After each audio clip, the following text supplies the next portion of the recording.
these small content creators now that are blowing up are not doing any of those things. And they're telling you this. What's moving the YouTube algorithm today, in my opinion, is that have y'all noticed lately that YouTube has been recommending videos for you to check out from small content creator channels like mine? I've been noticing that as well on my timeline. In fact, I ran across a couple of videos that really caught my attention because of how quick their channels have blown up within a 6 months time frame. One of the channels was by a black woman in her 40s who goes by the name DoorDash. I started watching her channel about 3 months ago. And at the time, she had about 10,000 subscribers. And her video that caught my attention was one where she said that I am quitting my job to do YouTube full time. I watched that video, and in that video, what I saw was a woman who had basically said she was going full time for herself. And she believed that YouTube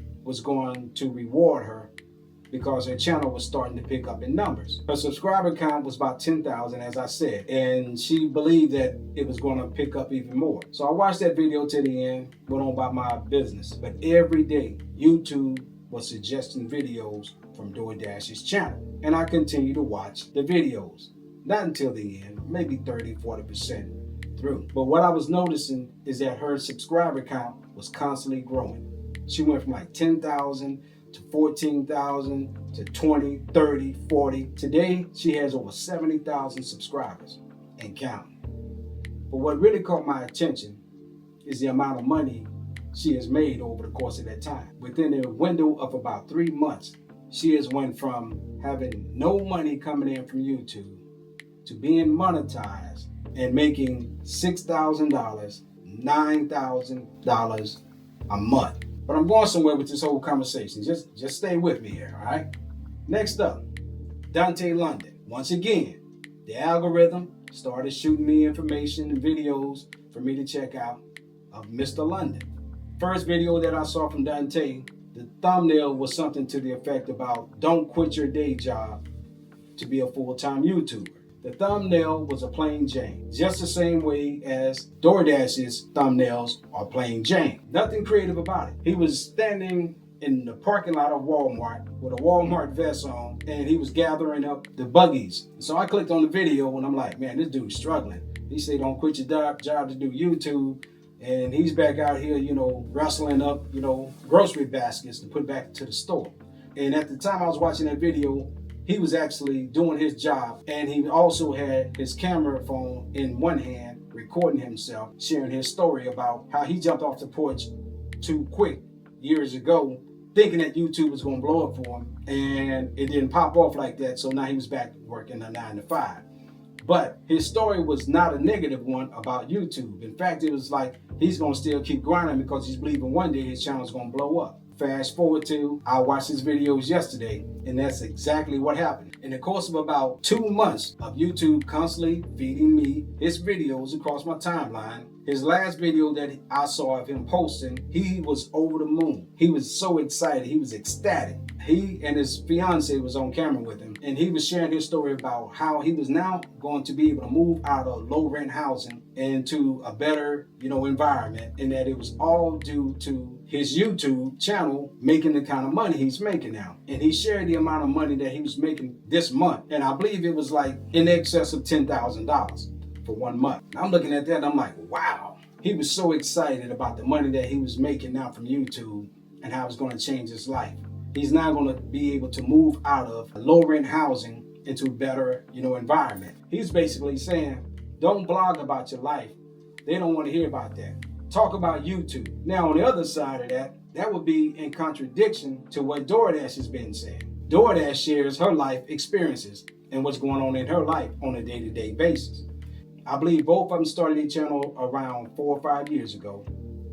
They both have struggled financially, and they're now starting to reap the benefits of staying with YouTube, and it's starting to show off monetarily for both of them. But they both have made the distinction of doing one thing that I believe is a key factor in driving their success. Dante is basically telling you what it is for him. He's saying is that I'm making these videos, and in the title I am talking about YouTube. I'm talking about how good YouTube has been to me. On the other hand, DoorDash is not saying that. She's just sharing her life experiences, and she is talking about how YouTube has been good to her and mentioning that in the title as well. But what I'm seeing, that right there is the intersect. They both are giving YouTube a lot of props for the success that they're having in their life at this time in life. Now, is that what's driving the trend of small content creators blowing up on YouTube right now? I will say there are three factors that are driving that trend. One of them is the algorithm. The other one is the economic climate we're living in. And number three is the one that people are driven by quick success overnight. About a year ago, I was watching videos from big content creators channels, and they were all saying the way to success on the YouTube platform is through your titles, thumbnails, and the keywords. That was true up until this year, because these small content creators now that are blowing up are not doing any of those things. And they're telling you this. What's moving the YouTube algorithm today, in my opinion, is that the algorithm is recognizing positive information about the YouTube platform. In other words, the content creators with small channels today, like Dante and DoorDash, they are popping and blowing up on YouTube because the algorithm is pushing their information, because their content is giving YouTube praise for changing their lives.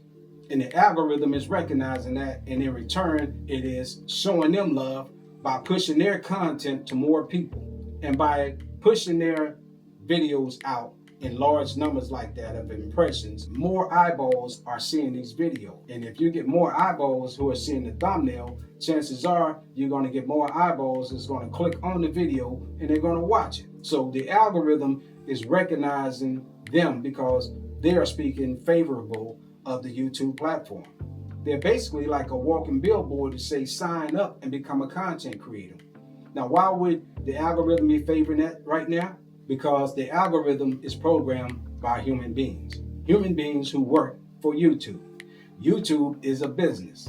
They're in the business of making money. How do they make their money? By ad revenue.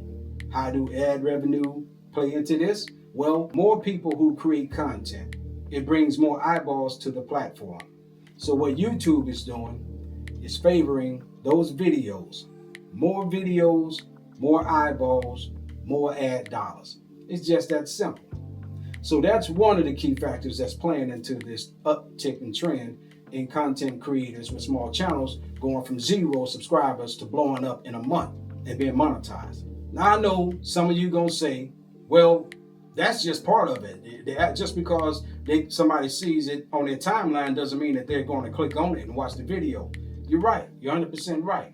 But that leads to my point number 2, which is the economic climate that we're in right now. We're living in a time right now where people are finding it hard to put food on the table. Inflation's up, interest rates are up, and people are barely able to scratch out a life. And many are upside down in debt on their homes. So people are tuning into these videos because they're looking for another way to supplement their income. Here's an example.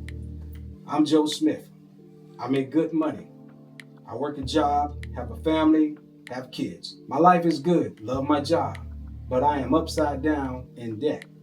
Now, when I get off work, all I want to do is decompress. I just want to escape from my 9 to 5, if for nothing but a couple of hours before I go back to the real world. I'm scrolling on YouTube and I see a video that says, YouTube paid me this much for 1 month. And you look at that and you see how much the money is, and you see the thumbnail and you like, I gotta click on this and watch this. Why would they click on that video right now? Because that video played to their emotions. Right now, they're in a position where they're trying to seek an additional stream of income. Now, they're rolling across YouTube, basically looking for mindless entertainment, just to distract themselves from their normal life. So they watch the video, and this person tells them, I didn't buy no fancy camera. I didn't have to learn anything. All I did was turn on my phone and put it in the horizontal position and started talking to it. And I did it day in and day out, and YouTube paid me this amount of money. So what happens to me, I start dreaming. What if I could make half the amount of money that he's making? I don't want to quit my job because I love my job. It pays me well. But if I can make half of what he's making every month to supplement my income, man, wow, what if? What has happened? That person starts watching more of those videos from him and other people with videos like that. And what that does is those small content creators who use those titles, they're now garnishing more ad revenue, and their channel is getting more money and they're getting more subscribers. So this person is contributing to the growth and success of this small content creators channel. People are looking for another way of making money. And when you got content creators saying that YouTube changed my life and this is how they did it, they're going to do a deep dive into those videos because they're looking for another way of making money. Number 3 is the desire for quick success. Example, I'm Jamal Smith. I work a job that I hate. I get up every morning dreading to go to this job. And I do just enough to keep them from firing me. I go to work with a grudge. I hate this job, but I'm here. And so on my lunch break, I go outside, sit in my car, and I scroll on YouTube. Why am I scrolling on YouTube? Because I'm looking for a distraction. I can't stand the person working to me next door in the building. And my boss, all he does is like to micromanage and yeah all day long. And he woke me up because I was 30 seconds, from clocking in on time. So the hell with all of them. I'm out here as Jamal in my car, mindlessly scrolling on YouTube to distract from my life that I hate. And I run across a video that says, I quit my job and look how much YouTube is paying me. Look at the numbers, look up, you look at the numbers, look back at the building that he's working in. Damn. What happened? He starts dreaming. Man, what if I can make that kind of money? Man, if I can make that kind of money, man, then I ain't got to get up and come punch the clock, man. They had that old nagging ass boss standing behind me trying to micromanage me. And I don't like none of these people I'm working with. He's escaping in his mind. You get where I'm going with this? These are the 3 things that's driving this trend of small content creators going from 0 subscribers to being monetized within a month to 2 months. That, in my opinion, is what's doing it. Those 3 things there: the algorithm, the economic climate, and the strong desire for quick money. But that's just my opinion. Y'all let me know what y'all think about it. I'd love to hear your views in the comment sections. My name is G. Lewis, and as I always say, take care of yourself, take care of your people. God bless.